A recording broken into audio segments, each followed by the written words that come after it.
upang usan sa loob ang inyong pamilya. Mamaya po natin gagawin yung paglalagay ng krus. Atin muna akong pakikinggan ang salita ng Diyos. Page 6 na po tayo. Sumayin niyo ang Panginoon. Sumayin niyo rin. Ang mabuting balita ng Panginoon ayon kay San Marcos. For sa iyo, Panginoon. Noong panahon iyon, pinagdala ng mga bata kay Jesus ay panglilingkuhan niya sa mga kanyang kamay, ngunit pinagbitaan sila ng Jesus. Ngunit pinagbitaan sila ng mga alagad, kung galing si Jesus na makita iyo at sinabi sa kanila, "Pabayaan niyong lumapit sa akin ang mga bata, huwag niyo silang sababi, kapagkat sa mga katulad nila nagkahari ng Diyos, ito ang tandaan nito, sino ang hindi tumanggap sa pagkahari ng Diyos tulad ng isang maliit na bata, ay hindi makakapagpindang sa mga pinagaharian nila."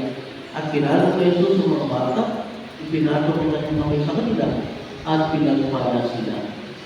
Ang mabuting balita ng Panginoon. Pinupuri ka namin, Panginoong Jesus Cristo.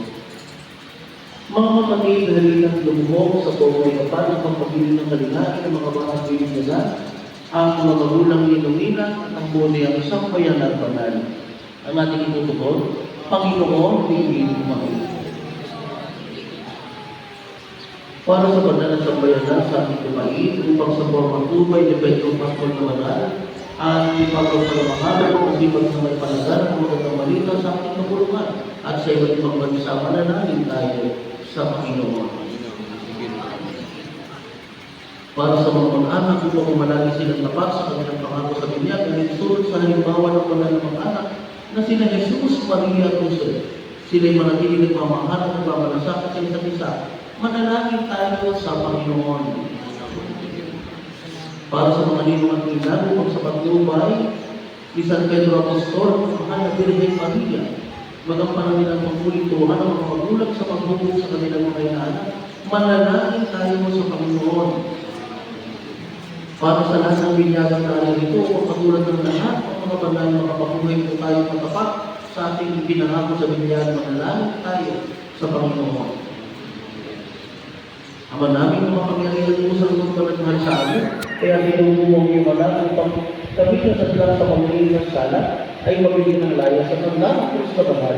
Loobin mo na mga batang binigyan ay maguspos. Loobin mo na mga batang binigyan na maging malaya sa pagkaagin na bunga ng pagsuway ng hindi namin ng tao.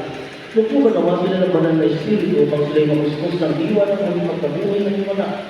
Inilulog namin ito sa pamagitan ng Kristo kasama ng Espiritu Santo, magpasawan na lang ang lahat. Amen. Lalagyan ng Kristo sa mga bata, lalagyan ng krus sa kanilang loob. Pagkatapos ko maglagay ng krus, susundan po na Ninong at Ninong at Ninang. Ulitin ko po, ako muna, tatay nanay, Ninong Ninang. Ang krus ay lalagyan sa noon ng mga bata, ay nagdala natin sa palataya sa tatlong persona ng isang Diyos, ang mga mga Espiritu Santo. Manyan. Manyan. Hayaan mo na.